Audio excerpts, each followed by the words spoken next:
Angin malam mengusap pelataran pabrik gula Sumber Manis, membawa sisa wangi tebu yang pernah direbus dalam bejana raksasa 15 tahun silam. Dina menatap cerobong bata merah yang menjulang seperti jari telunjuk raksasa yang memanggil petaka.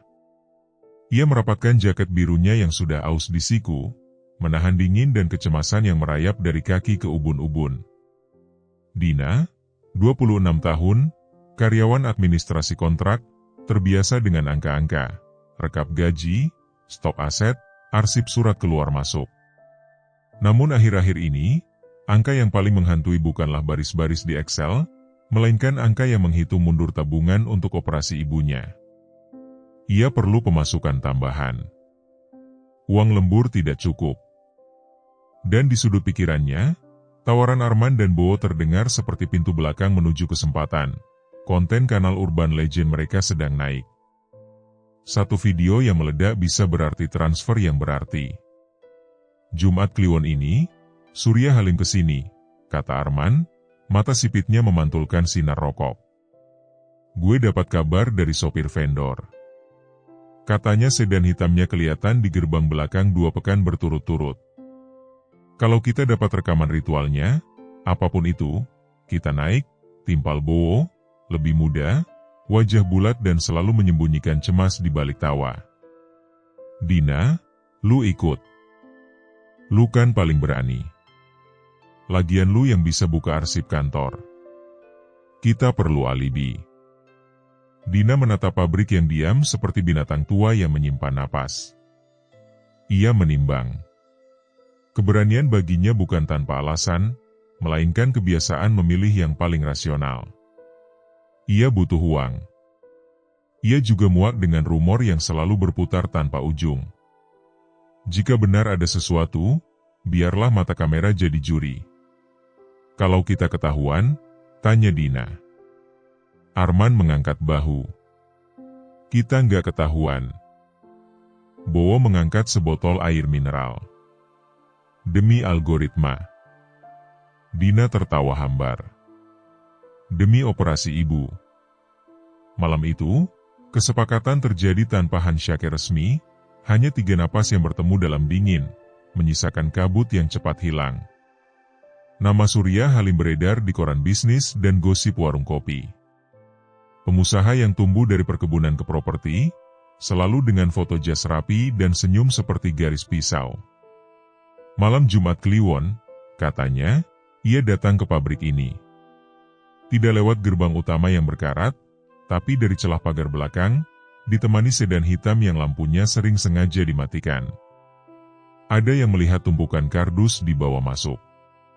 Ada yang mendengar suara perempuan tertawa dari arah cerobong.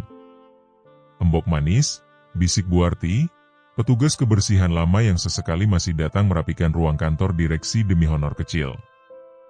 Kuntilanak penunggu cerobong. Bukan sembarang kuntilanak. Dia penjaga persembahan. Darahnya manis. Kata-kata itu menempel di kepala Dina seperti gula yang melengket di sendok. Dalam diam, rumor-rumor membesar jadi peta hening. Lorong-lorong gelap, tangga besi yang berderit, pintu yang tidak lagi menuju kemana-mana. Besoknya, di sela jam kerja, Dina membuka gudang arsip. Debu berputar dalam kerucut cahaya yang menembus kisi jendela. Folder coklat, label pudar, staples berkarat.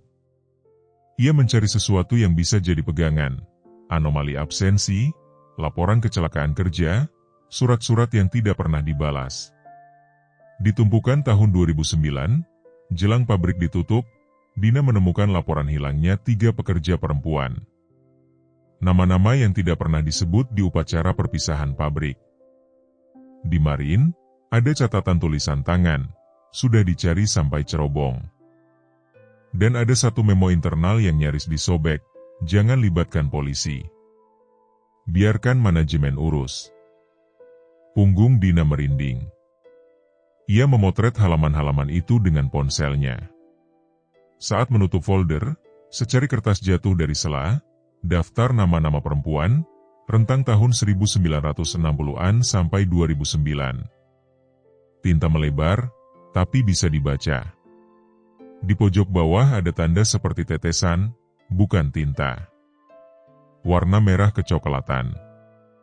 Di bagian dalam sebuah map tua, Dina juga menemukan sebuah kunci karatan dengan pelat kecil bertuliskan KD1, Kantor Direksi.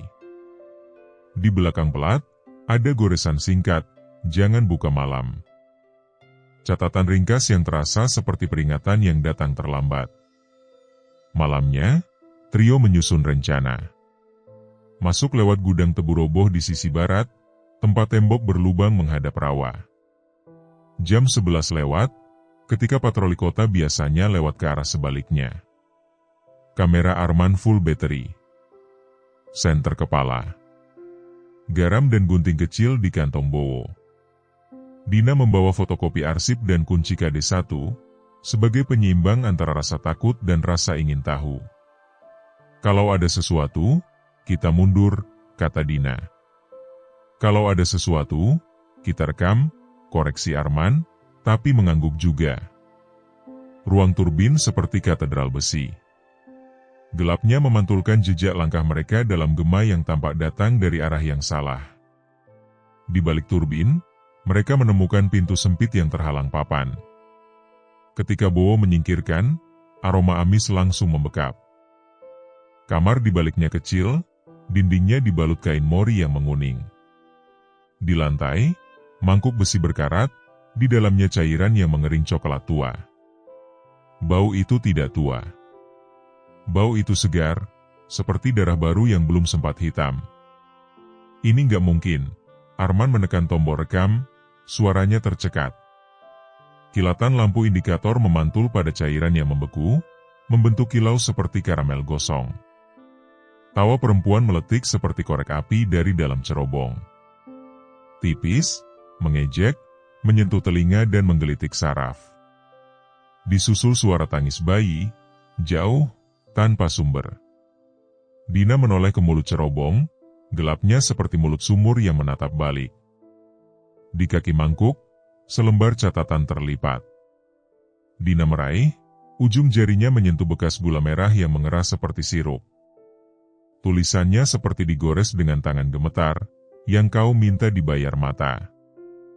Di bawah catatan, ada seutas benang halus menempel pada serpihan rambut, hitam, panjang, basah. Dina mematung. Arman dan Bowo memandangnya menunggu komando yang tidak pernah mereka sepakati. Pilihan menggulung pelan seperti asap, ia bisa keluar sekarang, kabur, menyelamatkan diri, menyisakan misteri untuk orang lain. Ibunya butuh operasi. Atau ia bisa berjalan maju dan menarik helaian kain mori itu sampai semua rahasia jatuh, risiko apapun yang menunggu. Kalau kita mundur, kita nggak akan tahu siapa yang selanjutnya, katanya pelan. Kalau kita maju, mungkin kita nggak pulang. Angin dari cerobong berdesis, membawa bisik yang tidak punya mulut. Gue ikut lu, kata Arman. Gue juga, kata Bowo, meski suaranya lebih kecil. Dina memasukkan catatan ke saku. Kita maju. Jejak roda sedan terlihat samar di tanah becek dekat dasar cerobong, seperti garis-garis yang ditarik oleh tangan yang malu-malu. Di sekitar, sisa lilin yang meleleh menempel di batu, membentuk lingkaran yang tidak sempurna. Arman jongkok, memotret, mengukur dengan lampu senter. Baru, katanya. Paling seminggu. Mereka melangkah lebih dalam.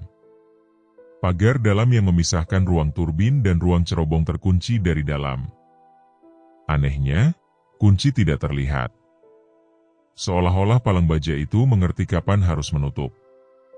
Dina meraih ponsel hendak mengirim pesan ke grup kerja. Sekadar jejak, namun bar sinyal menghilang. Jam tangan mereka berhenti pada pukul 00.13. Detik yang mematung. Inisialan, gumam Bowo. Ia menaburkan garam di ambang kamar sebagai perlindungan yang diajarkan pamannya. Butiran putih itu jatuh, memantul, sebagian menempel di cairan yang tak terlihat. Ketukan. Pelan dari balik dinding. 1, 2, 3. kemudian jeda, lalu berulang, lebih cepat. Seperti seseorang menghitung dengan ujung kuku. Arman menengadah, kameranya menangkap bayangan yang melintas di tepi frame. Kemudian ia menoleh ke layar dan memaki. "Dina, jangan gerak." "Apa?" "Di belakang lu, ada kebaya." Dina memutar pelan. Kosong. Hanya kain mori yang bergerak lirih oleh angin yang tidak tahu dari mana. Ia merogoh ingatan, doa pendek yang selalu diajarkan neneknya saat kecil ketika listrik padam. "Bismillah," bisiknya, merapalkan potongan doa. Secepat itu, angin seperti marah. Kain mori menampar-nampar, menutupi lampu mereka. Gelap turun seperti selimut basah. Tawa perempuan datang lagi, kali ini lebih dekat, seperti berada di dalam gelap itu. Di ujung lorong, peta pabrik yang tergantung miring berderit sendiri, paku tua melepas diri sejenak lalu mencengkeram kembali. Di pojok peta, ada tanda lingkaran kecil di area cerobong, di bawahnya tulisan memudar, poros. Mereka berjalan meraba dinding, mencari keluaran. Bowo, gemetar, menabur garam lebih banyak. Ketukan dari balik dinding berubah seperti jawaban, semakin tak sabar. Arman mencoba mengambil foto dengan flash, setiap kilat memperlihatkan potongan ruangan dengan sudut yang salah. Sekali, kilat memantulkan wajah berkebaya di belakang Dina, kepala miring, mata kosong tidak memandang apapun kecuali kamera. "Lu lihat?" desis Arman. Jangan diucap," potong Bowo. "Kalau disebut-sebut." "Kalau nggak disebut, dia juga tetap di sini." Dina menegakkan punggungnya, suara sendiri terdengar asing. "Cari pintu lain." Mereka menyingkap kain mori, menemukan lorong sempit yang mengarah melingkar ke dasar cerobong. Udara di sana lebih dingin, lebih basah, berbau gula karamel yang gosong. Di dinding, bekas tangan kecil-kecil, seperti tangan anak-anak yang menempelkan telapak di bata basah. Di salah satu belokan, mereka menemukan keranjang anyaman bambu berisi tebu kering, di bawahnya terselip selembar kwitansi lama dengan cap perusahaan, pembelian melati segar 12 ikat. Tanggalnya berulang tiap Jumat Kliwon. Teriakan Arman memecah lorong. Suaranya memantul, terpotong-potong, lalu menghilang seperti ditarik ke atas. Senter Dina menyapu ruang, menabrak sesuatu yang menggantung di bibir cerobong, rambut.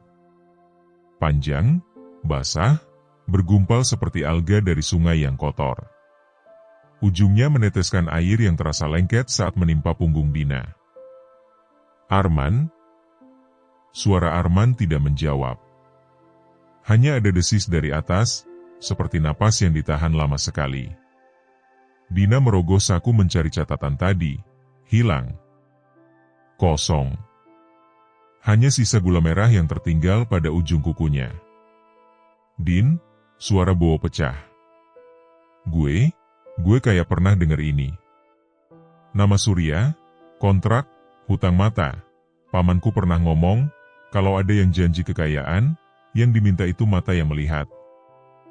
Lu dari tadi nggak bilang? Dina menahan amarah yang tipis seperti kulit susu di atas teh panas. Aku pikir itu cuma cerita. Aku takut kalau aku bilang, malah kejadian. Sekarang? Bo menunduk, menahan isak. Maaf. Langkah sepatu kulit terdengar tertata. Tidak tergesa, tidak takut, seperti orang yang mendatangi rumah sendiri. Dari kegelapan lorong, bayangan panjang muncul, disusul cahaya korek api yang menyalakan satu persatu lilin di lantai, menyusun lingkaran. Surya Halim berdiri di sana, wajahnya separuh diterangi api kecil. Senyum itu, garis pisau, muncul. Anak-anak, ucapnya ramah. Terlalu ingin tahu. Arman di mana?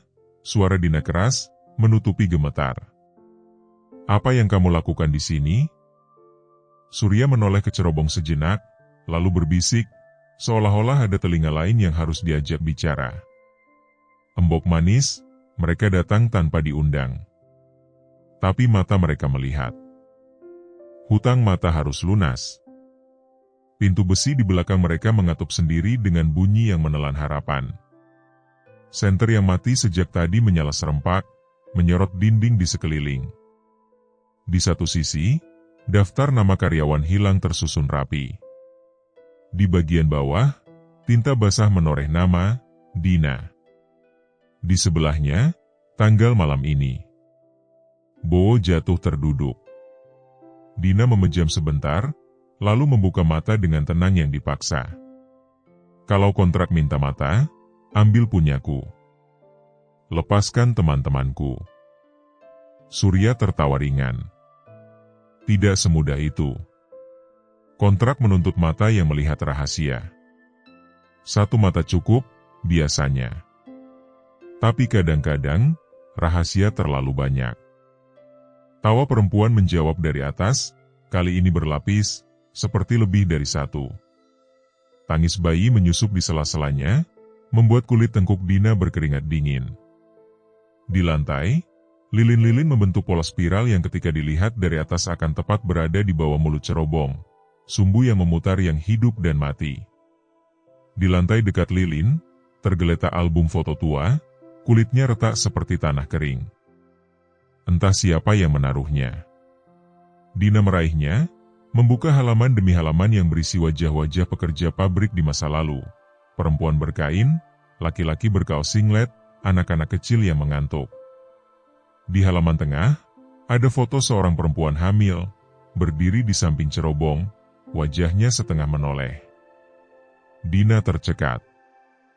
Mirip dirinya. Sangat mirip. Di balik foto ada tulisan tangan, Dina Sulastri, 1967. Ruang seakan berputar. Nama itu menggema di kepala Dina. Dina Sulastri. Dina Sulastri. Ia membuka halaman berikutnya, potongan berita tentang seorang penggoda yang dituduh melarikan diri dengan mandor. Lalu memo internal yang menyebut pengorbanan demi keselamatan pabrik di tengah krisis. Kata-katanya dingin, administrasi. Tetapi maknanya panas dan jahat. Nenekku dulu pernah cerita, suara Dina serak. Ada saudara jauh, perempuan yang menghilang, di pabrik gula. Aku kira dongeng. Bukan dongeng, sahut Surya, masih tenang. Kontrak ini sudah ada sebelum kau lahir. Kami hanya mewarisinya. Kain mori di dinding mengerut, seperti kulit angsa yang ketakutan. Tawa perempuan berhenti sejenak, diganti isak panjang. Bukan tangis bayi kali ini, melainkan tangis seorang perempuan yang ditunggu-tunggu berpuluh tahun. Dina menelusuri sisa halaman album dan menemukan potret hitam putih ruang kantor direksi. Sebuah lemari besi dengan ukiran burung walet, di bawahnya catatan tangan, KD1. Latar lemari itu sama dengan ruangan yang mereka lalui tadi. Di samping foto, ada potongan setengah sobek dari buku rukun kerja pabrik. Jika sirene malam dibunyikan 3 kali, semua pekerja perempuan kembali ke barak. Anak-anak dilarang keluar. Tanggalnya 1967. Bulan yang sama dengan kehamilan Dina Sulastri di foto. Dina maju selangkah, menembus garis lilin yang menyala. Mbah Dina Sulastri, panggilnya, suaranya bergetar tapi jelas. Kalau engkau mendengar, dengarkan cucumu. Bukan aku musuhmu. Bukan mataku yang harus kau ambil. Mereka yang mengambil kehormatanmu, yang membuat namamu kotor. Surya. Pemilik-pemilik sebelumnya. Mereka yang memintamu menjaga darah yang bukan salahmu. Angin berembus dari cerobong. Lilin berkedip, sebagian padam, sebagian menyala lebih terang. Surya menatap tajam, seolah untuk pertama kali kehilangan pijak. Lihat ini, kata Dina, mengangkat foto, lalu daftar nama. Nama-nama ini, saksi. Aku cucu dari perempuan yang kalian sebut penggoda. Dia korban. Kalau ada kontrak itu harus diakhiri sekarang. Lilin meredup. Suara tawa lenyap. Kesunyian itu berat, tapi bersih. Dina menatap Surya. Kau mundur. Sekarang. Surya menganga, setengah melangkah ke belakang. Kau pikir kau bisa bicara dengan arwah penjaga begitu saja? Di celah sunyi, sesuatu berubah. Ketukan dari dinding berubah jadi ketukan dari dalam lilin-lilin itu sendiri, seperti jantung yang menunggu keputusan. Senyum itu kembali, kali ini lebih dingin. Kontrak menuntut mata yang melihat, ucap Surya lirih, dan malam ini, mata telah melihat terlalu banyak. Ia menoleh. Dari atas, Arman tampak menggantung pada katrol tua di mulut cerobong. Pingsan, tubuhnya berayun pelan. Kalau tidak ada pengganti, lanjut Surya, kontrak menagih ke yang paling paham. Dan itu kau, Dina. Lantai di bawah kaki Dina melunak seperti molase. Sepatu ketsnya tenggelam hingga mata kaki. Ia mencoba menarik, tapi lengket itu menopang dan menahan sekaligus. Dari atas, rambut panjang turun, menjerat bahunya seperti tali basah, dingin menyusup melalui kain jaket. Dengan gerakan cepat dan pengalaman kekejaman yang dilatih, Surya meraih pisau kecil dari saku dan memotong tali yang menahan Arman. Tubuh Arman jatuh, menghantam lingkaran darah yang mengkilap di lantai. Ia tidak bangun. Arman? Bowo menjerit. Dina menoleh mencari Bowo, namun lorong di belakang seperti memanjang tak wajar, membelokkan ruang. Senter Bowo padam, suaranya ditelan oleh napas yang bukan napas manusia. Dina merangkak, separuh tubuhnya ditelan lantai yang manis dan jahat. Ia berhasil mencapai Arman, membalik tubuhnya. Wajah Arman pucat, matanya kosong. Bola mata hilang, hanya rongga gelap yang berdarah tipis. Tapi dada Arman masih naik turun. Hidup. Hidup yang tipis. Bowo, panggil Dina. Tidak ada jawaban. Ketika ia menoleh, Bowo tidak ada. Hanya senter yang berguling, cahayanya memantulkan pada dinding bata yang tampak berdenyut seperti daging. Tangan-tangan dingin, bukan milik manusia yang hidup, meraba wajah Dina dari belakang. Kuku panjang, bau tanah basah dan rambut. Ujung kuku itu berhenti satu jari dari mata Dina. Suara Surya mengucap sumpah penyerahan, kata-kata yang tidak diajarkan di sekolah manapun, ritme yang memanggil sesuatu yang haus. Jangan, bisik Dina. Embah, jangan. Di ruang lain, atau mungkin masih ruang yang sama dengan konfigurasi yang berpindah, Bowo berlari tanpa arah. Dinding-dinding menjadi barak perempuan dengan kain kelambu, lalu berubah lagi jadi ruang giling tebu. Suara mesin tua hidup sebentar lalu mati. Ia melihat sosok perempuan-perempuan duduk berbaris, wajahnya kabur. Mereka menoleh bersamaan, mengangkat tangan, menunjuk ke satu arah, kantor direksi. Di ambang pingsan, Dina sadar ini bukan perang melawan sosok putih berambut hitam. Ini perang melawan warisan bahasa yang memutar korban menjadi pelaku. Ia menolak peran itu. Ia menolak dikisahkan orang lain.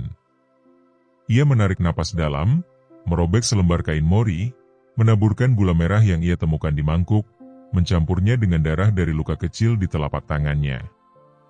Ini kesaksian, katanya, suaranya tajam memotong desis. Demi nama Dina Sulastri. Demi semua nama yang kalian tulis di dinding. Aku saksikan kebenaran, tidak ada lagi mata yang dibayar untuk menutupi dosa kalian. Rambut yang menjerat bahu longgar, sejenak bimbang, seperti telinga yang memperhatikan. Tangan-tangan yang tadi hampir mengorek mata menahan diri. Di saat yang sama, Bowo menemukan pintu kantor direksi. Kunci KD1 di saku Dina tidak ada padanya, tapi di bawah keset lusuh, seolah-olah waktu menyimpan cadangan, ada sebuah kunci duplikat. Ia membukanya dengan tangan gemetar. Di dalam, ada lemari besi berukir burung walet seperti di foto. Bowo meraba-raba kombinasi yang tertera di secari kertas yang terjepit di belakang figura. 013. Pintu lemari berderit, mengeluarkan bau kertas tua. Di dalamnya, album yang sama, daftar nama, dan seikat surat yang belum pernah dibuka. Alamatnya untuk seorang mandor yang sudah lama mati. Bowo tidak membaca. Ia hanya mengambil satu benda kecil yang mengilap di pojok, bel kecil dari perak dengan ukiran melati. Ketika ia menggoyangkannya, bunyi nyaring bersih memotong gelap seperti jarum perak. Ketukan dari dinding berhenti sesaat. Pilihan yang Dina miliki jelas dan kejam. Ia bisa menyerahkan mata, membiarkan Surya mempertahankan kontrak dengan korban baru, dan mungkin menyelamatkan Arman dan Bowo untuk satu malam. Atau ia mematahkan lingkaran, mengumumkan kebenaran, memanggil saksi, memutus garis waris yang membuat arwah menjadi algojo. Ia memilih. Aku memutus kontrak waris. Dina mengangkat mangkuk persembahan. Bowo, dari kantor direksi, menekan bel perak lagi. Bunyi itu nyaring menembus cerobong, menerobos ruang yang salah dan benar. Dina merasa sesuatu bergeser, bukan hanya udara, melainkan tata letak kekuasaan. Dengan teriakan yang lahir dari perutnya sendiri, Dina melemparkan mangkuk ke lantai, memecahkannya di tengah lingkaran. Cairan merah manis meletup, memercik ke bata. Ia membaca ulang catatan yang diingatnya, tapi mengubah subjeknya. Bukan yang kau minta dibayar mata, melainkan yang kalian sembunyikan dibayar kebenaran. Ia menyebut satu persatu nama dari daftar dinding. Setiap nama dipanggil, lilin padam satu persatu, lalu menyala lagi dengan nyala yang lebih putih. Tangis bayi berganti. Bukan lagi sedih, melainkan paduan suara yang menggema. Rambut panjang yang tadi turun dari mulut cerobong bergerak, kali ini mengarah bukan ke Dina, melainkan ke Surya. Ia mencoba mundur, tapi dinding bata di belakangnya mencair menjadi gula cair, mendidih tanpa api, lengket, panas. Tidak. Surya meronta, tapi rambut itu kuat, seperti akar pohon yang menemukan retakan batu. Ia ditarik ke dinding. Matanya melebar, mata yang selama ini tidak pernah benar-benar melihat siapapun selain dirinya, dan untuk pertama kali penuh takut. Rambut itu menyelimuti wajahnya. Jeritnya teredam. Dina merasakan genggaman dingin di pergelangan tangannya mengendur. Lantai yang lengket mengeras, melepaskan kakinya. Ia menarik napas, menoleh ke atas cerobong.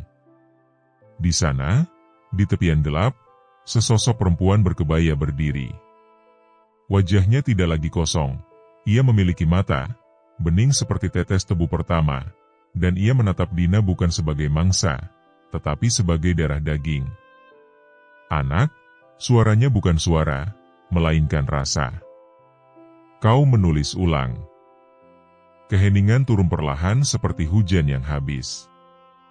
Dina terengah, menarik Arman dari lingkaran, menyandarkan kepalanya di pangkuan. Bangun, men.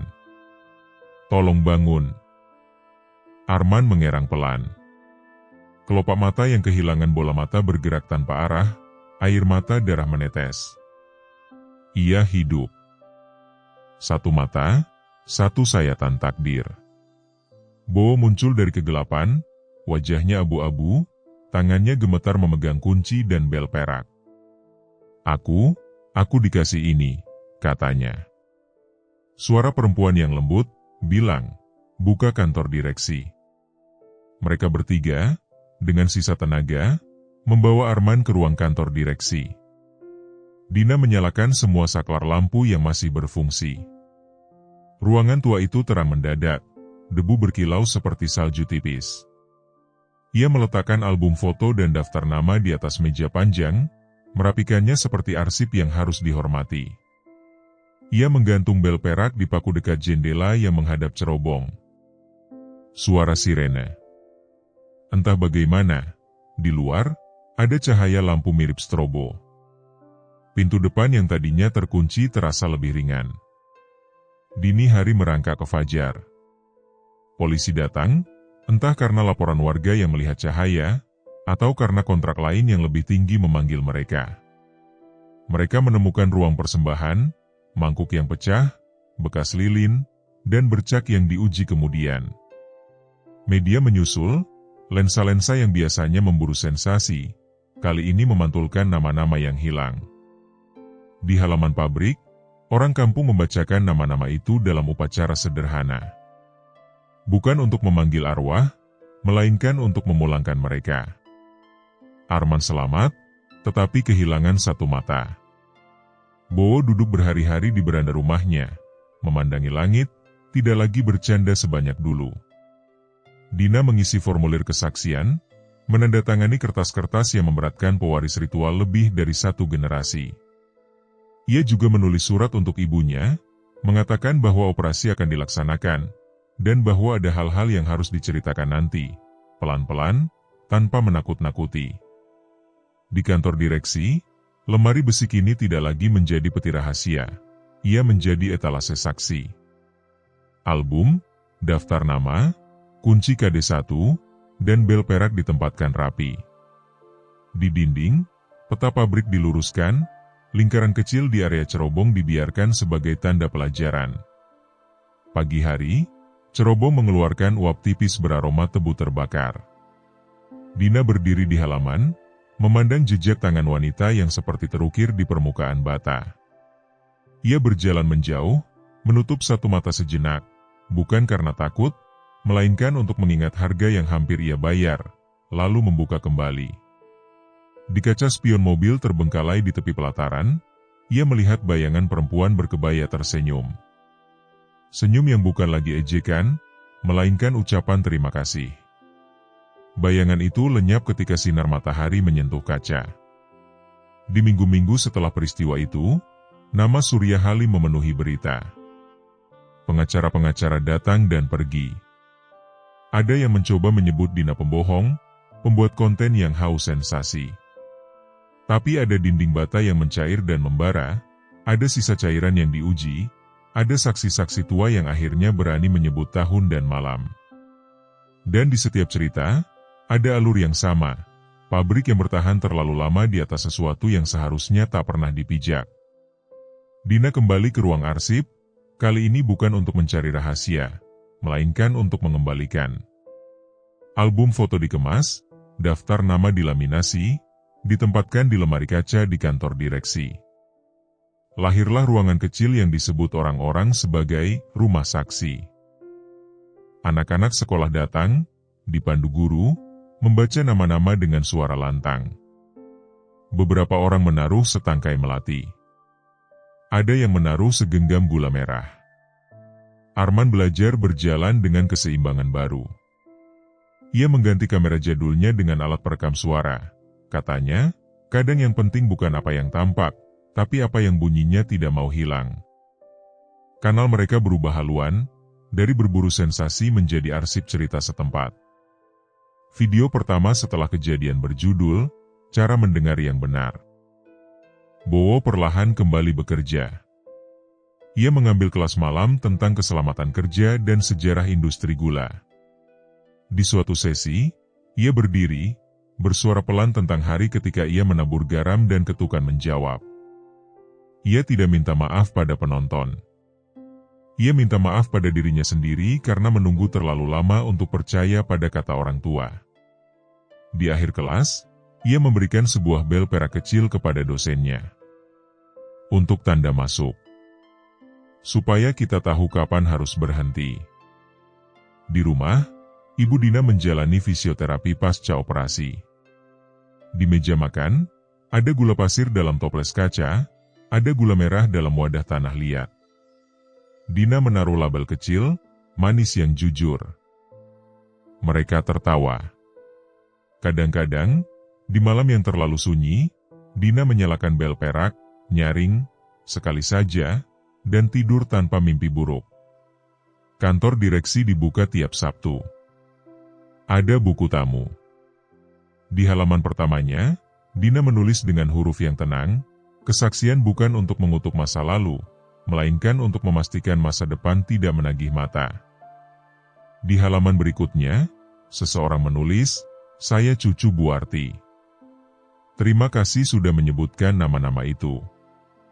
Lalu tanda tangan, lalu gambar kecil cerobong. Suatu pagi, langit seperti gula kapas abu-abu. Dina membawa sekerat gula aren yang baru dibeli di pasar, memecahnya perlahan, meletakkan sedikit di ambang yang pernah ditaburi garam. "Untuk manis yang tidak lagi berutang," bisiknya. Angin mengembus lembut, membawa wangi tebu yang bersih. Tidak ada tawa perempuan. Tidak ada tangis bayi. Hanya burung-burung kecil yang singgah di kawat, bercakap-cakap tentang musim hujan. Di kejauhan, mobil ambulans yang membawa ibunya pulang dari fisioterapi berlalu pelan. Dina meraih ponsel, mengetik pesan ke Arman dan Bowo. "Terima kasih, kita masih ada." Sebuah balasan muncul dari Arman, emoji mata dan hati. Bowo mengirim foto langit pagi. Pabrik gula Sumber Manis berdiri, tidak lagi sebagai mulut yang menelan rahasia, melainkan sebagai tenggorokan yang mengeluarkan kesaksian. Cerobongnya tetap menunjuk ke langit, bukan sebagai ancaman, tetapi sebagai penanda bahwa apapun yang naik pada akhirnya harus diakui di bawah cahaya. Dina melangkah pergi. Di belakangnya, batu bata yang pernah seperti gula cair kini keras, menyimpan bekas yang akan diceritakan. Dan di tengah-tengah kota yang sibuk, legenda urban berubah menjadi sejarah. Sejarah yang tidak lagi menagih mata, melainkan mengembalikan pandang. Demikianlah kisah pesugihan dari video kali ini. Terima kasih sudah menonton. Jangan lupa untuk like, komen, share, dan subscribe serta nyalakan juga notifikasinya agar tidak ketinggalan cerita selanjutnya di channel ini.